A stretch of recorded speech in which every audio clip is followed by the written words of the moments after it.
4 mains. Enfin, disons 2 mains et demie pour moi. Le livre fut bien accueilli, traduit en plusieurs langues. On me dit « Tu es écrivain ?» Je répondis « Non, j'ai écrit un roman et encore. » Le Centre national du livre m'accorda une bourse dite « Année sabbatique », 50 000 francs. J'étais le roi du pétrole.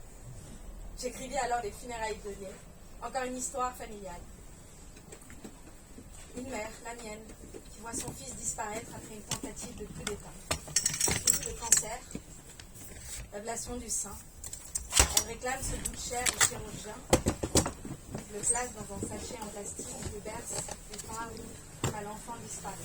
On traverse le pays pour lui offrir une sépulture et dire aux hommes « Vous m'avez volé la vie de mon fils, vous ne me volerez pas sa mort. » Lorsqu'Agustine revint de Madrid, je lui tendis le manuscrit. « Quand commençons-nous à travailler ?» Sa réponse fut sèche. « Je ne suis pas ta mère. Tu as appris les ficelles du métier, tu as trouvé un éditeur, envoie-lui ton texte. S'il est refusé, réécris. Ou reprends ton métier de professeur, c'est bien aussi. » Ce jour-là, mon deuxième roman devint mon premier. Je vécus des insomnies interminables avant de recevoir la lettre des éditions Stock, disant que mon texte était retenu. Être lu, l'encre à peine sèche par Claude Durand, avait de quoi vous donner des frissons. Moi qui exécrais les examens, j'ai finalement choisi un métier où je n'ai cessé d'en passer. À chaque roman, j'attendais le verdict. Je rêvais du moment où Claude viendrait me taper sur l'épaule et me dire « C'est bien, tu fais du bon travail. » Une mère qui murmure dans un coin « Mon enfant est mort » a beaucoup plus de force qu'une autre qui se griffe le visage en hurlant dans les rues la disparition de sa progéniture. Tel était le genre de conseil que prodiguait Claude Durand. Des voix à suivre, des personnages, a priori auxiliaires, à développer, à nourrir jusqu'à en faire des piliers du récit. Resserrer, faire l'économie des mots, corser la dimension narrative, bannir les fioritures, se méfier du pathos comme du diable. Et surtout, ne pas tricher. Ça s'entend. Il n'imposait rien. Il suggérait à mi-voix. Parfois, il lui arrivait de froncer les sourcils. Il brandissait alors une paire de ciseaux et châtrait sans pitié les passages où l'auteur se faisait plaisir. Quand l'objet de sa narration servait davantage son ego que le roman. En vérité, on n'invente rien. On ne fait que traduire ce que le lecteur a toujours ressenti, sans pouvoir le formuler. Gare aux chevilles, qui font de l'écrivain une divinité. Modeste. Soyez modeste. Je ne suis pas ce qu'on appelle un auteur à succès. Pas de vente record, rien qui fasse saliver les services commerciaux. De quoi décourager plus d'un éditeur. Jamais Claude ne m'en fit grille. Il ne faisait pas dans l'épicerie, mieux. J'ai souvent pensé qu'au fond de lui, il me souhaitait un succès tardif, comme Agustine. Bien des années plus tard, sur son lit de mort, ce dernier m'avoua la violence qu'il s'était infligée pour ne pas lire mon second manuscrit. Il fallait que tu comprennes que tu n'avais plus besoin de moi. Je voulais que tu saches que tu étais écrivain. Je devais te lâcher comme on lâche un pilote pour son premier vol. À l'instar d'autres écrivains, j'ai eu l'insigne privilège de croiser le chemin de ces hommes. Celui de sentir leurs ailes de géants entourer mes doutes, mes errances, mes peurs. Agustine et Claude sont morts. Vous voyez, je le dis tout doucement, sans cri, sans rien. Ils sont morts et je me sens orphelin. Pour cette lecture très spéciale. Alors, on doit vous avouer un petit truc. C'était le président de notre association Coup de Soleil qui devait modérer la rencontre, Georges Morin. Malheureusement, il est un peu souffrant, donc je le remplace. Et je te laisse faire le travail de toute manière. Tu vas tout expliquer. Justement, pour ceux qui peut-être par hasard ne te connaissent pas encore, tu es une figure majeure de la littérature marocaine contemporaine, mais tu es aussi peintre, sculpteur, créateur justement du magnifique festival Le Flamme de Marrakech qui vient de se terminer il y a 15 jours. Alors, ma question c'est pourquoi avoir choisi de faire un recueil de nouvelles, mais plutôt de petites histoires D'habitude, tu as beaucoup plus des romans. Alors j'ai choisi, j'ai pas choisi, j'ai écrit un roman, mon éditrice elle est là, elle m'a donné une date lointaine chez Robert Laffont, et comme j'avais le temps, j'avais rien à faire. Non mais vraiment, j'ai commencé par raconter des petites histoires. Et j'avais plein d'histoires dans ma tête qui n'entraient pas forcément dans les romans. Et vraiment, c'est parti comme ça. Je me suis dit, je vais écrire une petite nouvelle, et puis il y a eu la deuxième, et la troisième, et la quatrième. Et maintenant que j'ai fini ça, j'ai déjà 5 nouvelles du prochain. Mais parce que c'est un... Ah, plus que 5, il y en a 5 ou 6. Non, ça a été vraiment... Et puis, c'est un exercice...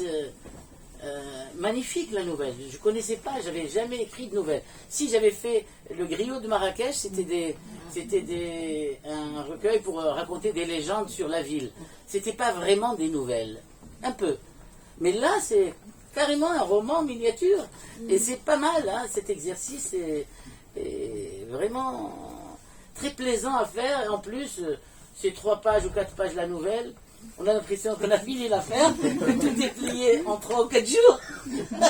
Non, mais c'est bien. Et il y avait tellement d'histoires. On a au Maroc, il faut s'asseoir dans un café pour que quelqu'un vienne te raconter une histoire. Les gens, ils ont un besoin, dans toute l'Afrique, n'est-ce pas, Maxime? Ou les îles. Mais c'est vrai, chez nous, les gens s'assoient et racontent des histoires. Et j'en avais plein dans ma tête, et j'ai commencé une après l'autre, et je ne pouvais plus m'arrêter.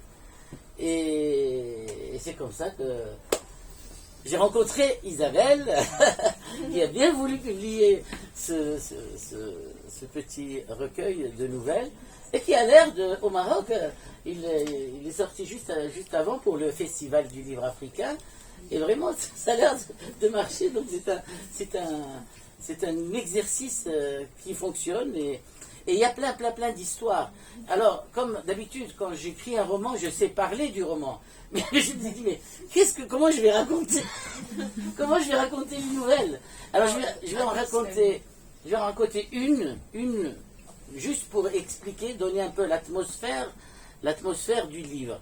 Je vais raconter la nouvelle d'un tableau que j'ai offert à un musée à Dakar. Moi, le problème de l'esclavage m'a toujours hanté, et parce que j'ai eu cet esclave quand j'étais petit, qu'on a hérité de mon grand-père, quelle horreur, mais c'est la vérité. Et je dormais contre ses seins quand j'étais petit, et j'ai des souvenirs de cette femme. J'ai son odeur encore, et sa tendresse, et donc l'idée de l'esclavage m'a toujours poursuivi. Et je me suis dit, puisque les frontières ici dans ce pays se ferment, c'est de plus en plus difficile de venir en Europe, qu'il faut peut-être se tourner un peu vers les cousins africains. On ne se connaît pas. Moi, tous les gens africains que j'ai rencontrés, je les ai rencontrés à Paris. J'ai rencontré à Paris, ou à Berlin, ou à Madrid, mais jamais chez moi et jamais chez eux. Et donc, je me suis dit, il va falloir qu'on commence à parler entre nous, entre Africains. Et donc, on a créé avec quelques amis le Festival du livre africain de Marrakech, où on invite 30 ou 40 auteurs chaque année. Et on se raconte, on fait connaissance avec les Africains, avec les Afro-descendants, avec les Africains de la diaspora.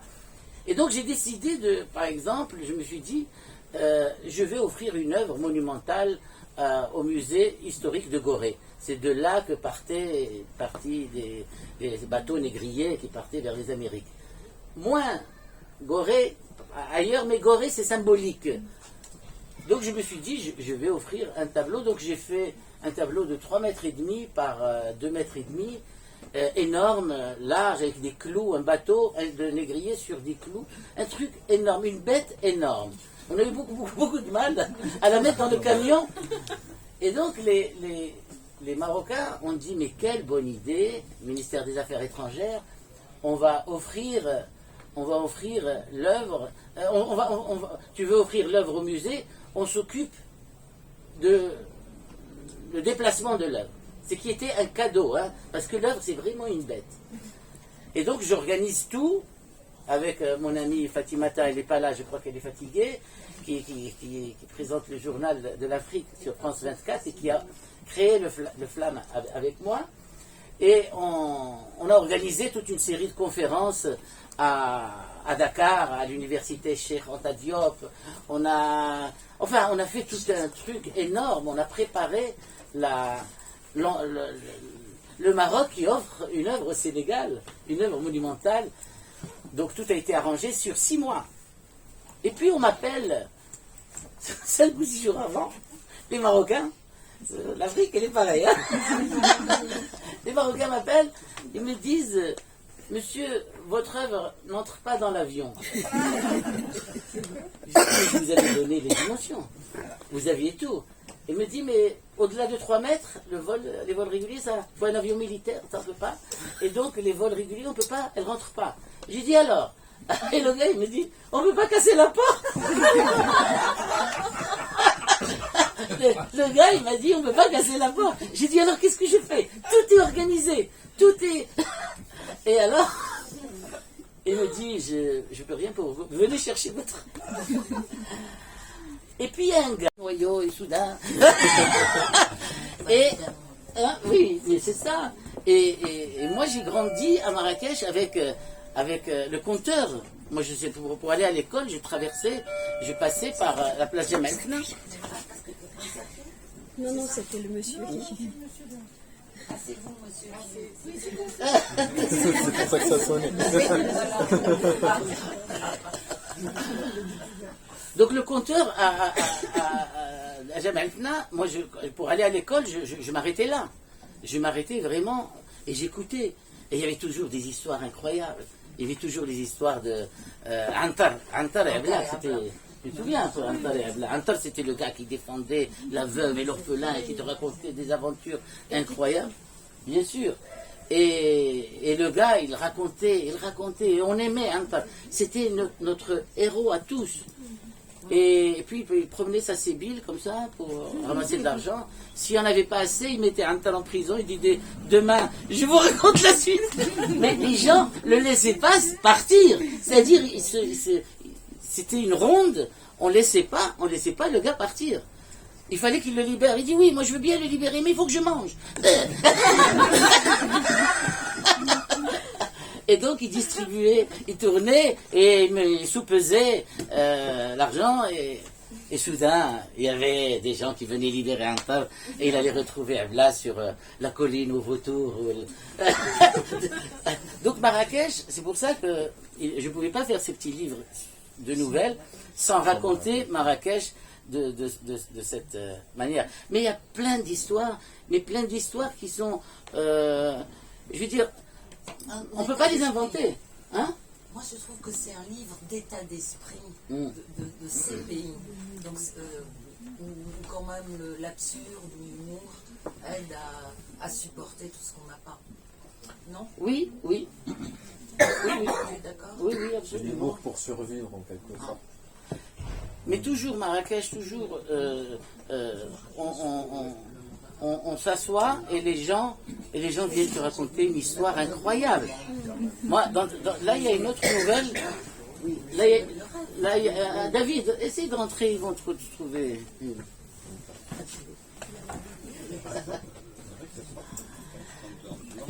Un jour, j'étais au café Argana, qui a explosé un jour.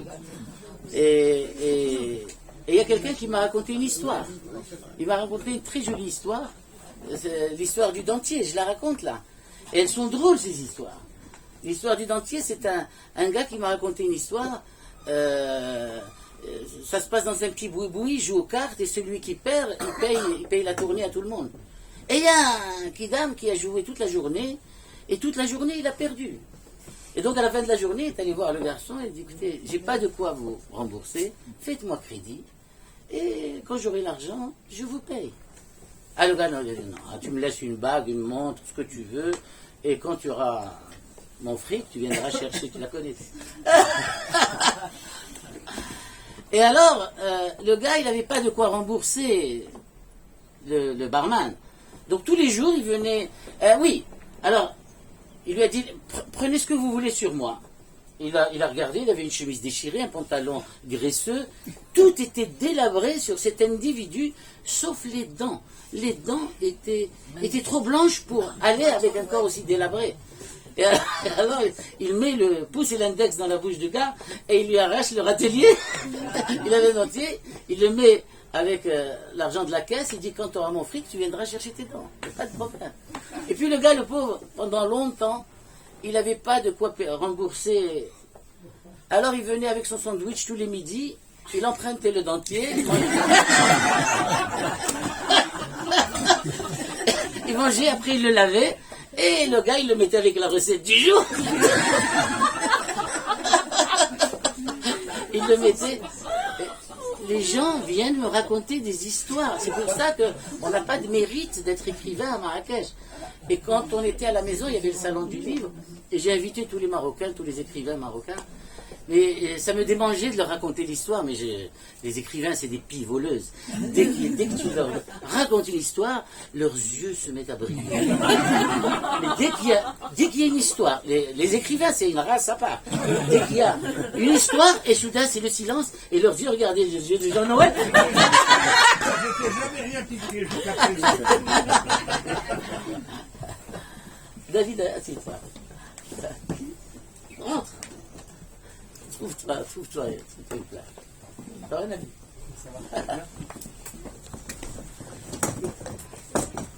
Alors j'avais l'histoire et je voulais la raconter, mais j'avais peur d'eux. Mais en même temps, ça me démangeait de leur raconter l'histoire du dentier.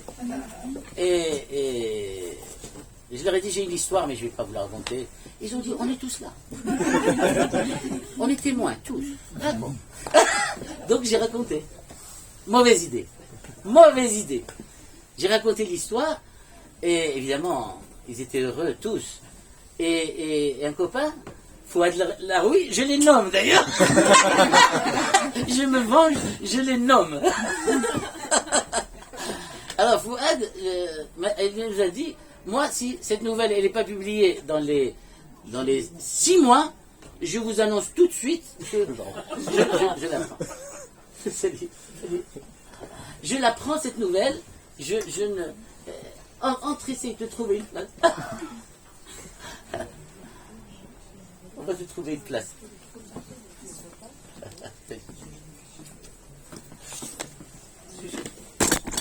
Alors voilà.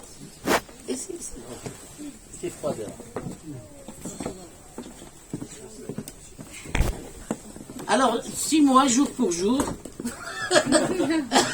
je reçois un mail de Fouad qui me dit, de toutes les nouvelles que j'ai envoyées à Julia, celle du dentier que nous a raconté je ne sais plus qui chez toi, salopard.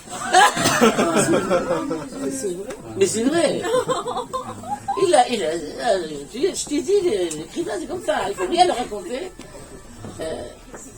Alors, je lui ai dit, mais tu vas arrêter tes conneries là.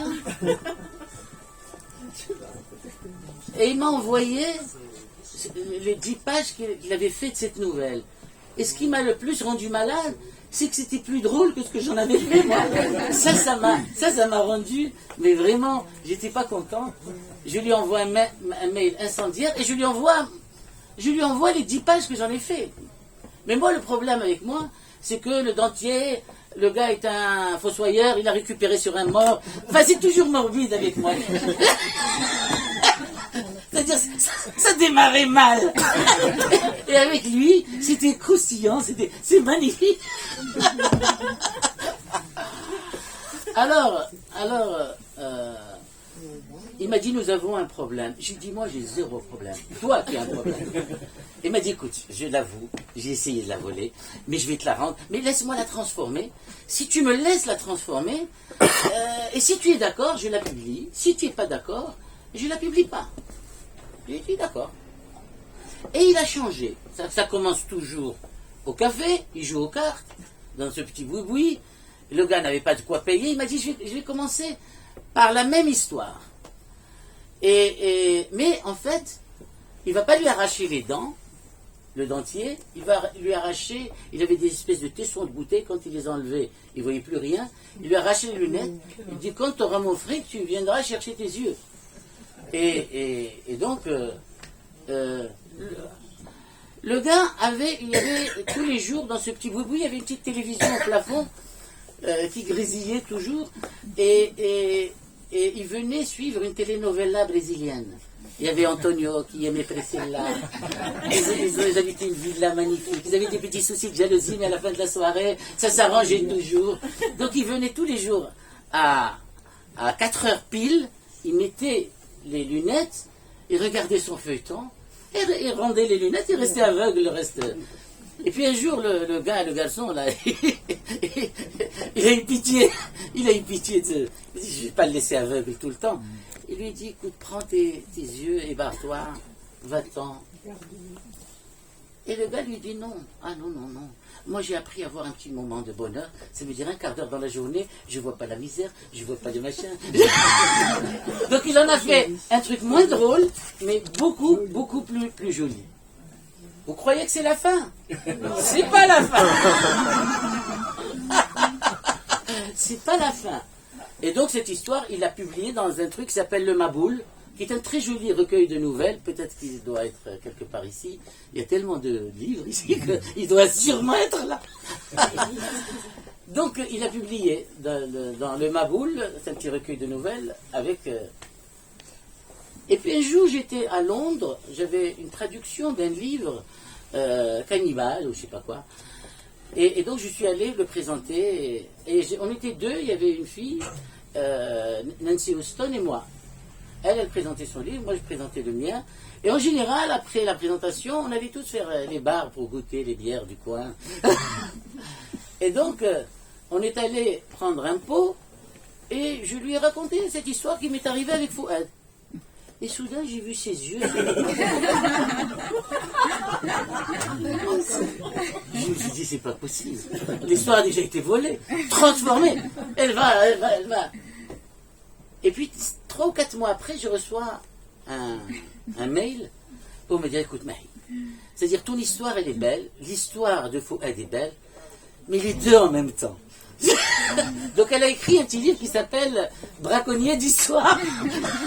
Un très joli livre où elle a pris les deux histoires, comme je vous les raconte, en mieux. Avec des dessins, elle a fait un très très joli livre qui s'appelle Braconnier d'histoire.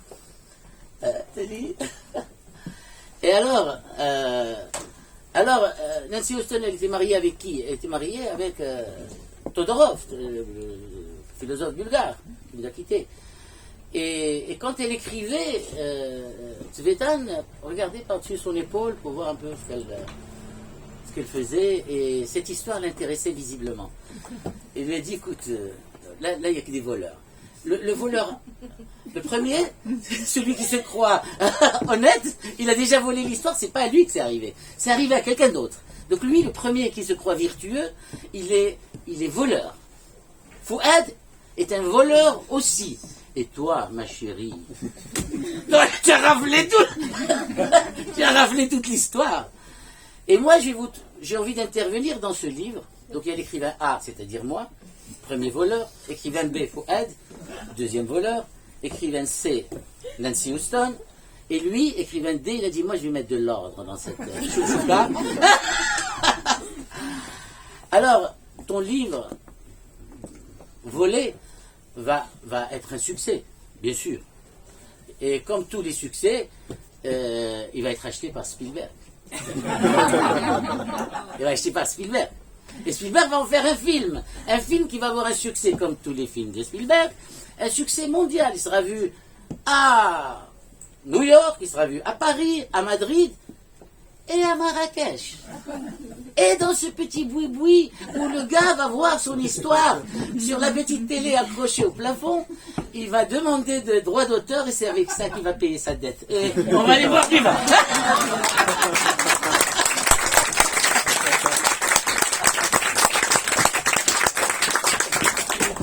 Magnifique, franchement. Je pense en Oui, paraclet. là. Ça va, hein. On te laisse le temps de signer à tout le monde. On va signer et après, après- tout le monde est invité. Il y a du pinard, des fromages et de la charcuterie. Pour Voilà. les musulmans. Merci, merci encore. Marie.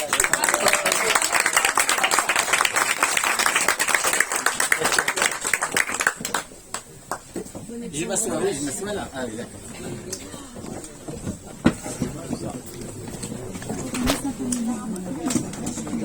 C'est pas un temps de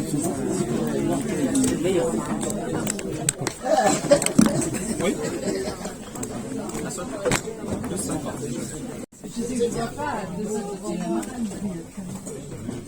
Merci, je vais mettre là.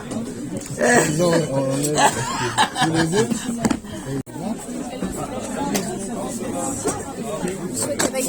Oui, oui. Je règle, c'est combien? Je vous règle à cash. C'est un fan de. Ça vous dérange pas? Oui. Ah, Mr. Seal, comment tu vas?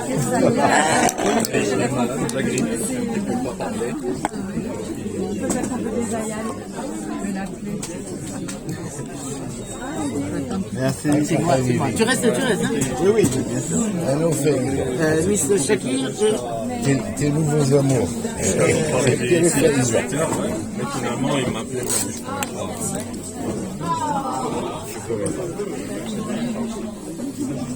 voilà. Merci. Yallah, à tout à l'heure. Elle est pas là, Ah, hop là. Donnez-moi. Pas de souci. Vous voulez que je la retire? Ah, t'es folie à nous. T'es folie à... Hein? Non, parce que elle a des filles. Ça va? Tu restes avec moi. Je vais voir avec ça.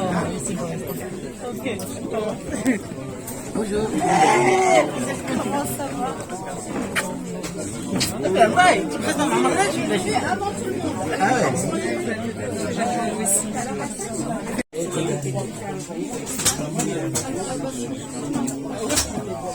Agnès, Comment elle va? il y en a qui sont déjà partis au bistrot. Ah oui. Ah ok. C'est sympa. Ah oui, c'est sympa, non? Et tu restes avec nous ou pas? Pour le pot. Ah super. Bonjour. Je vous interviewe pour les étoiles photographiques. Oui, c'est ça. J'ai voulu venir avec Annie. Exact. Et votre prénom c'est Vanessa Sellier, je me souviens bien. Mais j'ai pas oublié de continuer à travailler sur l'idée, j'avais pas la solution. Ah ouais.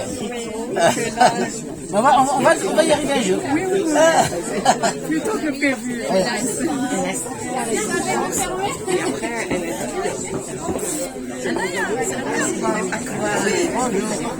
Bonjour. عرفتي عندها اللوكات عندك تعاودي لي انا الديون. Alors c'est quoi le prénom c'est le prénom madame. دابا عندك شي كتبه في الحيطه تذكري الكتبه بالعربيه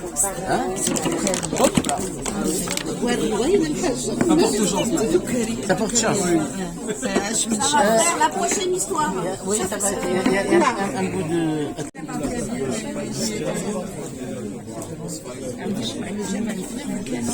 من كانوا الكيران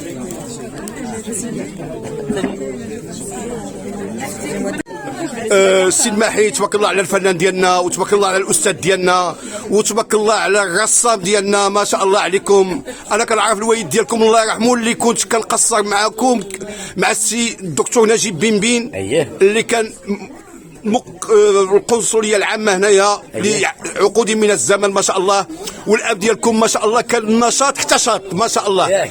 وحقيقه ان الانسان يقدر ينسى شني كلا البارح او شني شاف البارح او شني سمع البارح، ولكن واحد الانسان اللي بغيناه وكان قلبنا كيبغيه ما عمرنا ما نساوه.